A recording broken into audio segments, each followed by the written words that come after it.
হিল্লা বিবাহের মাধ্যমে বৈধকরণ চলছে, এগুলো ইসলাম সমর্থন করে কিনা। প্রথম বিষয়টি হচ্ছে, আমরা ইদানিং দেখতে পাচ্ছি হিল্লা বিবাহ অথবা বিবাহ বৈধকরণ হালাল সেন্টার নামে এরকম বিভিন্ন জায়গা থেকে, এটি অত্যন্ত দুঃখজনক একটি বিষয় যে যেটাকে রাসূলুল্লাহ সাল্লাল্লাহু আলাইহি সাল্লাম লানতের কারণ বলেছেন। যে সমস্ত অপরাধের কারণে আল্লাহ রসুল সাল্লাল্লাহু আলাইহি সাল্লাম আল্লাহর লানতের বিষয়ে উল্লেখ করেছেন, লানাল্লাহুল মুহাল্লিলিন বলে নবীজি সাল্লাল্লাহু আলাইহি সাল্লাম যেই কাজটিকে অভিসম্পাতের কাজ বলেছেন, যারা এই হিলা বিবাহে বৈধকরণে, বিশেষ করে তালাকের পরে অন্যত্র বিবাহ হতে হয় এবং সেইখান থেকে ছাড়াছাড়ি হয়ে গেলে এরপরে আবার পূর্বোক্ত স্বামীর কাছে চাইলে ফিরে আসতে পারে, এই হিলা বিবাহকে যারা হিল্লা বিবাহে সহযোগিতা করে, বিশেষ করে আমাদের সমাজে দেখা যায় যে একেবারে বুড়া মানুষ, যার যৌবনের শক্তি বলতে কিছু নেই, এমন কোনো ব্যক্তির কাছে হিলা বিবাহ দেওয়া হয়। রাতটা পার হওয়ার পরেই আবার আগের স্বামীর কাছে 3 তালাক প্রাপ্তা নারী আবার ফিরে যাচ্ছে। এই ধরনের যে কর্মকাণ্ড বাংলাদেশে হয়, তথাকথিত এই কর্মকাণ্ডে যারা সহযোগী হয়, যারা সহযোগিতা করে, তাদের উপর আল্লাহর লানত, এটি পরিষ্কার হাদিস থেকে প্রমাণিত। তো বাংলাদেশের এই বিষয়টি আমরা অনেক সময় দেখি যে এইরকম হিলা বিবাহে অথবা হিল্লা দেওয়ার ক্ষেত্রে কিছু লোকই থাকে, তারা ভাড়া করা থাকে, তাদেরকে টাকা দেওয়া হয়, তারা এইভাবে এই কাজটা সম্পন্ন করে। এটা সম্পূর্ণরূপে ইসলাম নিরুৎসাহিত করেছে। ইসলামের পদ্ধতি হচ্ছে শারঈ পদ্ধতিতে ওনার অন্যত্র বিবাহ হয়ে যাবে। ওইখান থেকে যদি সারাসারি হয়, যেমন নবীজি সাল্লাল্লাহু আলাইহি সাল্লামের কাছে জনৈকা মহিলা নবীজি সাল্লাল্লাহু আলাইহি সাল্লামের কাছে আসছে। তো নবীজি সাল্লাল্লাহু আলাইহি সাল্লামের কাছে এসে তিনি বোঝাতে চাইলেন, রিফায়ার কাছে তিনি ফিরে যাবেন। আতুরিদিনা, নবীজি বললেন, তুমি কি চাও আন তারজিই ইলা রিফাআহ, যে রিফার কাছে তুমি চলে যাবা, তুমি কি এমনটা চাও? যেহেতু নারী, তিনি একেবারে চুপ করে রইলেন। আল্লাহ নবী সাল্লাল্লাহু আলাইহি সাল্লাম তার কাছ থেকে সম্মতির লক্ষণ পেলেন যে আসলে তিনি চান ওনার পূর্বের জামাইয়ের কাছে ফিরে যাবেন। নবীজি সাল্লাল্লাহু আলাইহি সাল্লাম তখন বললেন, ঠিক আছে, তাইলে তুমি তোমার পূর্বোক্ত স্বামীর কাছে ফিরে যাও।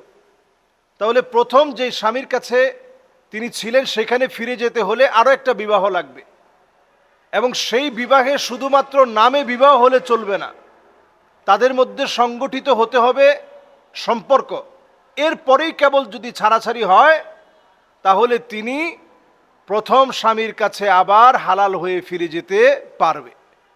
এই বিষয়টাকে যারা এখন বিভিন্ন ওয়েবসাইটে এসে, ফেসবুকে এসে হালাল সেন্টার নাম দিয়ে এই কর্মকাণ্ড যারা করছে, অলরেডি আমরা ভিকটিমদেরকে দেখেছি। তারা সমাজে, তারা অবশ্যই সমাজের মানুষের আস্থা কুড়াতে পারে নাই, এবং তারা তাদের অপরাধ অন্যায়ের কারণে তারা চিহ্নিত হয়েছে এবং অপদস্থ হয়েছে, লাঞ্ছিত হয়েছে। আমরা এটার গৌর প্রতিবাদ জানাই। ইসলামের হালাল কোনো বিষয়কে নিয়ে যেভাবে কোনো আপত্তিজনক পরিস্থিতি সৃষ্টি করা যাবে না, অন্যদিকে ইসলামের বিষয়গুলোতে আমাদের প্রত্যেকের দরদ থাকতে হবে। তলাকের ব্যাপারে আমাদের সজাগ থাকা লাগবে। আমি দেখলাম বাংলাদেশের একজন বক্তা, সে মাহফিলে বলতেছে মনে মনে তালাক দিলেও তালাক হয়ে যাবে। এই যে না জানার কারণে আমরা অনেক সময় অহেতুক কথা বলে ফেলি। তলাকটা এমন, হাসতে হাসতে অভিনয় করে করে দিলেও তালাক হবে, কিন্তু মনে মনে তালাক দিলে তালাক হবে না, এটা কোনো ফিকার কিতাবে নাই। তবে হ্যাঁ, হাসতে হাসতে যদি কেউ তালাক দেয়, তালাক হয়ে যাবে। রাগের মাথায় তালাক দিলেও তালাক হয়ে যায়। একেবারে খুব গোস্বায় আপনি ফেটে পড়ে তালাক দিয়েছেন, তালাক হয়ে যাবে। একবারে আপনার মাথা নষ্ট হয়ে গেছে, সেন্সলেস হয়ে গেছেন, আপনি দুনিয়ার কিছু বুঝতেছেন না, চিনতেছেন না, ওই অবস্থায় যদি হয় ভিন্ন কথা।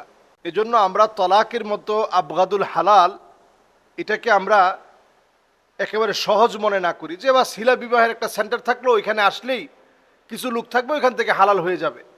তাহলে তালাকের মতো এইরকম একটা বিষয় সমাজে হালকা হয়ে যাবে।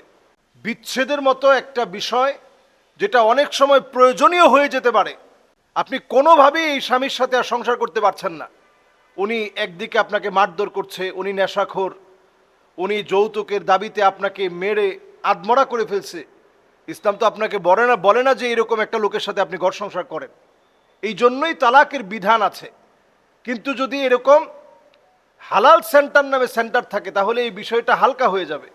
আল্লাহ আমাদেরকে বোঝার তৌফিক দান করুক, এবং এদের ব্যাপারে আমরা প্রত্যেকে সজাগ থাকবো, যাতে করে এরা কোনোভাবেই মাথা চারা দিয়ে উঠতে না পারে।